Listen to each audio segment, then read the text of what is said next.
Well, what a great opportunity this week with Maryland, extremely talented, well-coached, fun team to watch in Maryland coming in on Wednesday, and then a chance to go to East Lansing with the championship on the line if we can take care of business and hold it down at home. Dennis, you want to start us off? Yeah, by all accounts, you guys have had an exceptional year, but with March, when it's good, when it's good time, how aware is your team of just how much you'll be defined here in March with what's remaining? We haven't talked about how this team will be defined. We need to play better. We need to play more physicality. We haven't made better than 35% from three since January 27th. So, you know, the only thing we've talked about when it comes to defining moments is that championships bond them for life as brothers. That's it. Other than, hey, in 10 years from now, if you don't do this and don't do that, like, it's just, if we win a championship, there's something special that hopefully drives us to work a little harder, to get out of bed with a little hop in our step. But for the most part, no, we're not talking about how March is. We know, like, we know what March is. It's what everyone points to. It's why CBS feels so different on a Sunday in early March. So no, we haven't. We've had, I think, bigger things to talk about than. You were asked about fatigue yesterday. You mentioned there's like 1 or 2% of guys that are just like dogs or whatever. But is Wolf and Donaldson, how driven are those guys, would you say? How driven? It's hard to play at this level if you don't have some drive. Like, just to compete in the Big Ten, you've got to be a pretty good player with some drive. I think they're driven players. I think they wouldn't be here if they weren't. It's not as if both of them are jumping 47 inches and whatnot. You know, if you see a guy that's a good shooter, there's a good chance he wasn't born a good shooter. There's a guy that handles the ball and passes like Danny Wolf. He probably wasn't born with those dribbling skills. So I have a lot of respect for the guys that do it at this level. So I would say they're very, very driven. I know there are challenges with playing a lot of games, and there's film out there on you, but is there anything from the LA trip, the Fort Myers trip, games before that you're trying to get back to that you feel like this team could reach down the stretch here? Yeah, the level of confidence and belief. And, we have the evidence that it's happened. Some of our guys have done it in the past.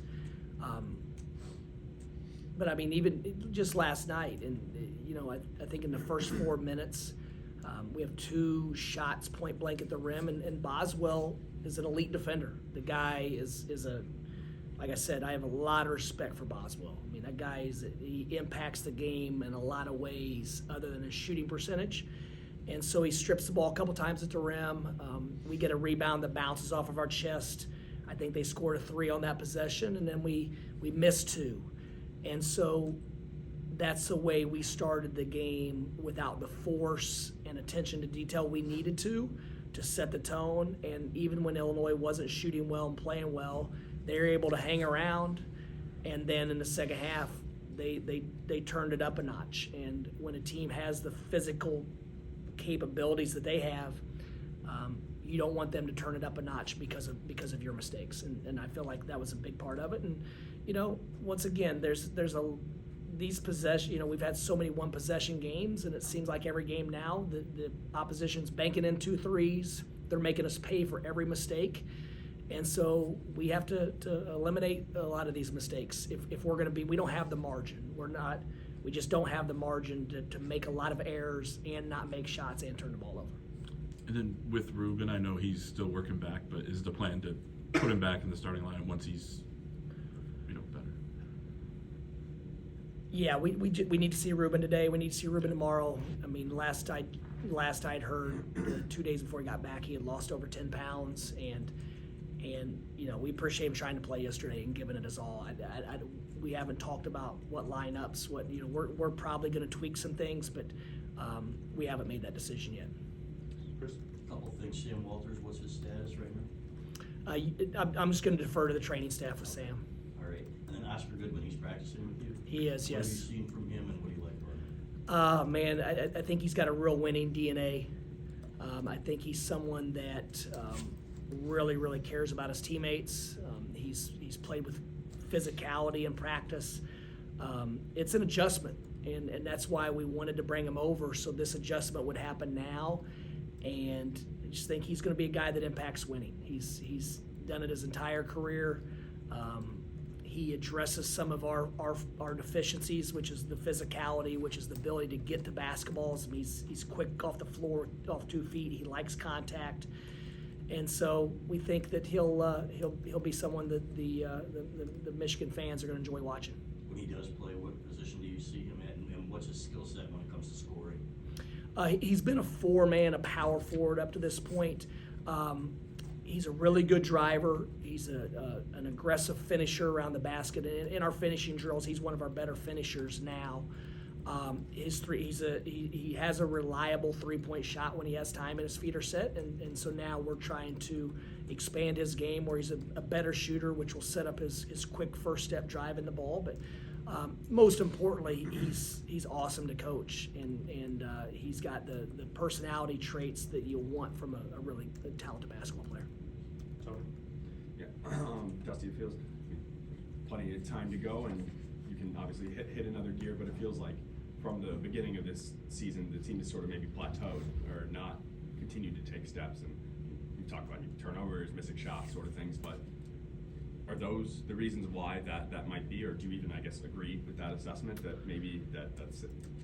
Yeah, I mean, I think that Michigan State is a good team. I mean, I think teams like that cause you to not look your best. I think Illinois is a really good team. You know, Rutgers has 2 guys that are going to be picked in the top 4 of the draft. So I do think our opponents have something to do with how we're looking right now. You know, I like to give those guys credit. And so, but are we playing our best basketball? Absolutely not. But, you know,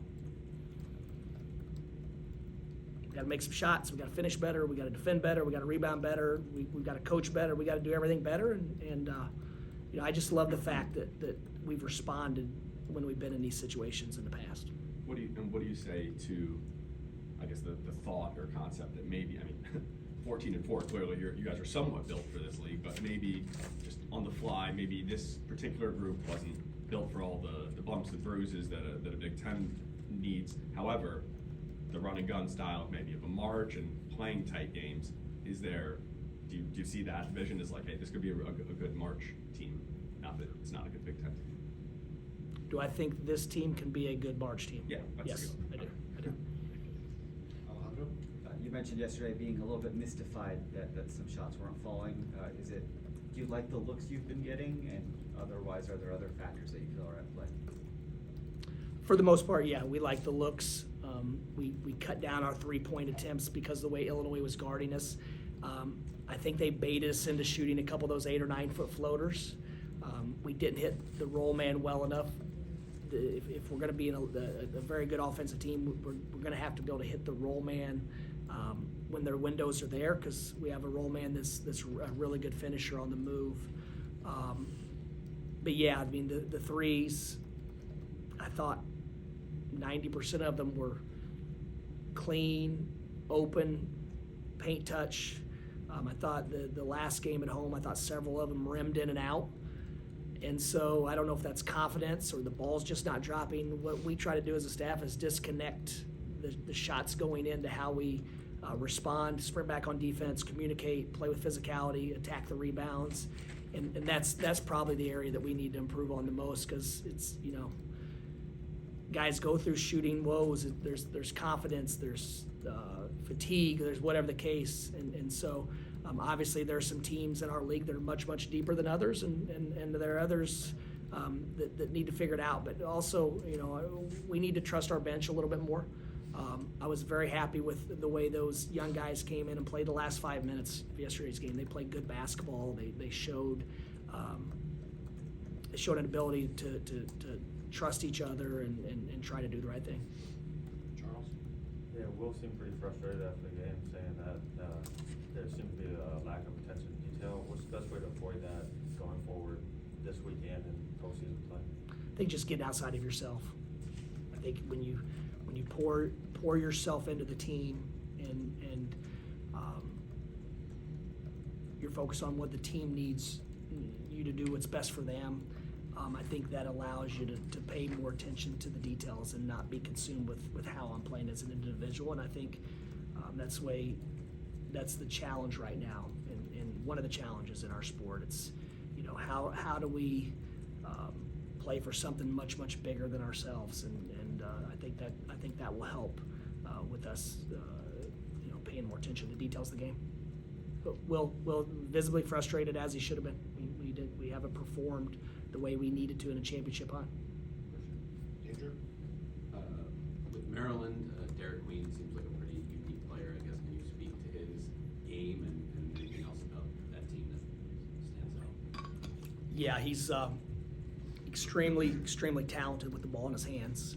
As a passer, his ability to play out of double teams. He's a really good driver, finisher. He's got an odd game. He can finish with either hand, off either foot. He plays at his own pace. He's one of the best offensive players in America. He's going to present a lot of challenges. He's got a similar game as Danny, though, where they're unique. So that's going to be an interesting matchup. Juju and Vlad will be a couple Rams battling down on the block. And we need to do a nice job on Gillespie and Miguel and Rice. Those guys are potent offensive players. Chris? You talked about one line. How much of that is maybe stepping in and maybe a shot every now and then? You're taking some long threes, it seems like. Are there opportunities, do you think, for these guys maybe to move up just a little bit in some of these shots? Or, in Illinois' case, it seemed like they were moving you off the line, obviously. Yeah, they do a nice job of running you off the line, and they stay at home on shooters. I'm just trying to, we shot one in transition that was too deep, and I thought we had a better advantage to start a driving kick. Vlad's was a standstill in a trail spot, step into it. I thought LJ had clean looks.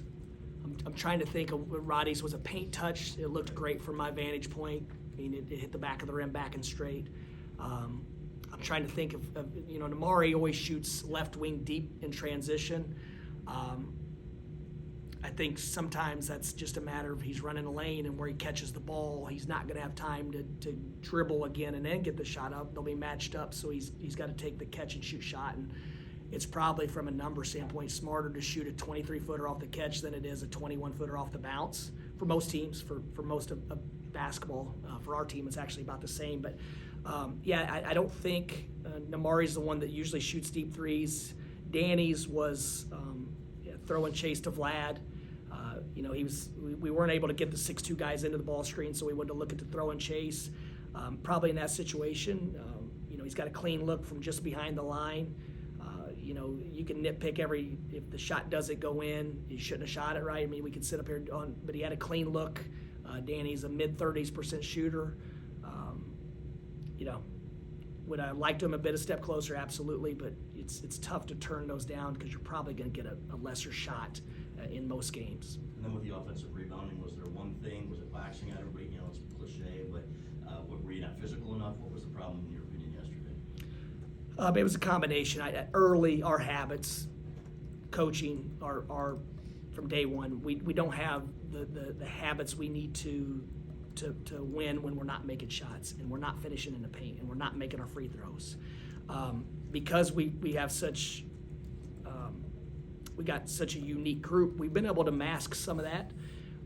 And so we gave them some early. Like I said, the first rebound was in our hands, and stuff happens in basketball, right? I mean, stuff happens in every sport. And then the next two, we missed them. But in the second half, when we're all irritated, I mean, we were turning to go, and it's mano, and sometimes the ball goes long, sometimes it's an air ball that lands in the lap of the guy you just pushed out of bounds. So once it became an issue, then it's, it feels that way. But, once we gave up several, it wasn't as if we weren't turning and blocking out. And sometimes you're turning and blocking out a guy that has 80 pounds on you, and he's not going to let you just block him out. And he's running and he's moving and he's big and he's strong. So I think it was a little bit of everything, but I thought it started with our inability to do what we needed to do to set the tone. Anthony, you want to close this out? Yeah, I know one of the big data points for you guys when you put this roster together is bringing guys that have won a lot of basketball games. How much can you lean on that message to them heading into last month of the season? Well, we've tried to lean on that in the past week, that the guys in our locker room that have won at a high level, they know what it looks like. And it takes sacrifice, it takes effort, it takes stamina. I could go on and on about what it takes because it's really, really hard. I mean, there's 18 teams in our league with a range of budgets and talent and experience and everything else. And so it's really, really hard. Or else everybody, I mean, right? You'd have 18 winners right now. It's the Big Ten Conference. It's the second best conference in numbers right now. So it's very, very difficult. But so we're trying to lean on experience. We're trying to, just pull everything we can out of what it's going to take to win. But yeah, we're certainly leaning on that. We have some guys in our locker room that have been on different roles. There's a few guys that won at a high level that really didn't play much, or played minimal minutes and had minimal production, but they at least know what it looks like, and they saw the guys doing it, what it looked like. So I think everyone in our locker room, staff, me, assistant coaches, support staff, players, all need to just find a way to be a little bit better. And I think the cumulative effect will be that we'll figure out a way to get over the hump. Okay, go.